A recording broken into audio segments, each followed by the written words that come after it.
Hili eneo sio geni machoni kwenu, lakini nimeonyesha hatua nyingi zilizopita mpaka tulipofikia hapa. Baadhi ya watu hawajaziona, lakini tazama lilivyopendeza. Hapa ninapoongea nipo juu kabisa, hata ile gorofa naliona lipo chini kabisa, jengo la gorofa 2 lipo chini kabisa, mpaka pala tunaliona mimi nipo juu zaidi yake. Kwa nipo juu ya hapo ili niweze kuonyesha vizuri jinsi tunavyoendelea kuitengeneza hii bustani yetu, garden. Tunavyoendelea kutengeneza hii garden, inavyoendelea kuvutia siku hadi siku.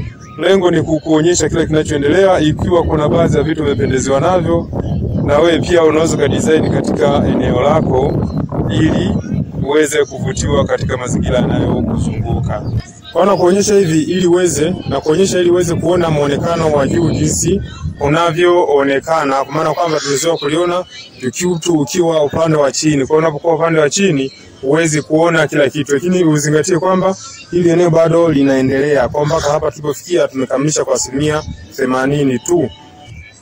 Kwa hiyo bado tunaendelea, ni 80% tu imekamilika, lakini mpaka saizi bado tunaweza kuendelea siku hadi siku kuhakikisha tunapendezesha eneo la uwekezaji la mtu aliyewekeza. Na hapa nimeonyesha tu upande wa bustani, lakini kuna majengo makubwa mazuri ya kisasa ya kuvutia na yenye mvuto wa kipekee. Najua kuna kelele plano nazisikia, ngoja nikuonyeshe kelele zinatoka wapi. Unaona hii sehemu iliyopo, unavyoona vibanda vingi unakoviona. Kwa wenyeji wa maeneo unajua mshatambua ni wapi. Hapa ni airport ya zamani, uwanja wa ndege wa zamani uliopo jiji la Mbeya. Ndio hii hapa ulipokuwepo uwanja ndege, ndio zikuwepo maeneo haya ndio zilipokuwa zinatua. Kwa saizi tunaita stendi ya Chunya. Kwa sasa ni stendi ya Chunya. Kwa hiyo tupo karibu na stendi, ndio maana kuna kelele unazisikia. Kwa majengo hapa karibu na stendi.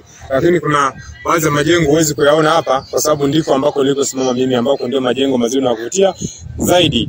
Kwa hiyo yule ambaye huwa ananifuatia zaidi mara kwa mara anajua anayafahamu vizuri. Kwa hiyo hii inaonyesha hii ni usani, kama kuna vitu umependezewa na wewe unaweza kwenda kudesign kwenye eneo lako. Ni lengo tu la kukuonyesha hivi ujue kwamba ukivutiwa na kitu fulani, hata wewe mwenyewe ukiwa na uwezo wa kwenda kukigaramikia huko kwako, unaweza kwenda kufanya hivyo. Ndio lengo letu au ndio lengo langu kubwa la kukuletea hii. Kwa kuna vibarabara vya kuingiza na kutoa magari. Mzao naona kwa mfano hapo gari inaingia hili.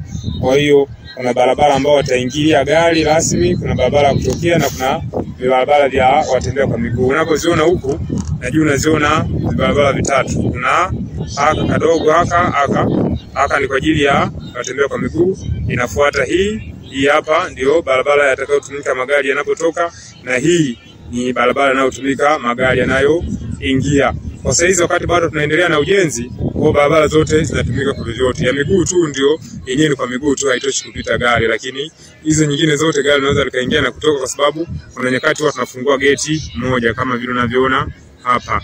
Ukiangalia hapa geti moja lipo wazi na geti nyingine limefunga. Mtu anaweza kusema ni kwa nini haionekani vizuri? Nimetumia tu uwezo wa kuvuta kwa sababu ilipo ni mbali. Kama unavyoona ikiwa hivi mtu anakuwa huoni vizuri.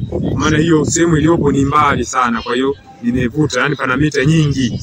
Yani unapokuwa pale uwanjani ni sawa na tunaposema nini, goli mpaka goli.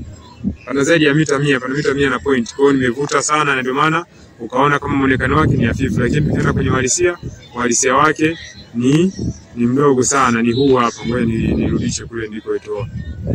Kama mnavyoona hapa ndipo umbali wake ulipo, kwa hiyo ndipo mbali sana. Mara zote watakwambia uwe karibu na kufuatilia hii channel ya Mjenzi wa Nyumba TZ. Unaweza kujifunza kila kitu, na tunakuhakikishia kama hivi. Kutoka kwenye nyumba tunakuletea mambo ya bustani, nini tunaziita garden, maana watu wamezoea kwa garden. Kumwambia bustani, unajua bustani ya kulima nyanya, vitunguu na mboga, lakini hawajui kwamba garden ni neno la Kizungu, kwa Kiswahili ni bustani. Kwa hiyo tunakuletea kila kitu, kuhakikisha kila kitu unajifunza na unakijua vizuri. Kwa hiyo ninavyosema mfano hapa, ngoja nikuonyeshe nipote kitu kimoja hapa.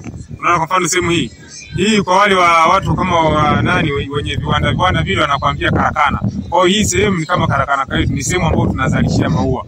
Kwa hapa napoona tunazalishia miche ya maua yote ambayo umeiona eneo hili lote imetoka hapa. Kwa inapokuwa imetoka hapa maandalizi yote, kwa hiyo unapofika hatua imeshakuwa mikubwa inatakiwa tuioteshe kwa sehemu inayohitajika, basi ndivyo tunapoichukua hapo na kuileta huku.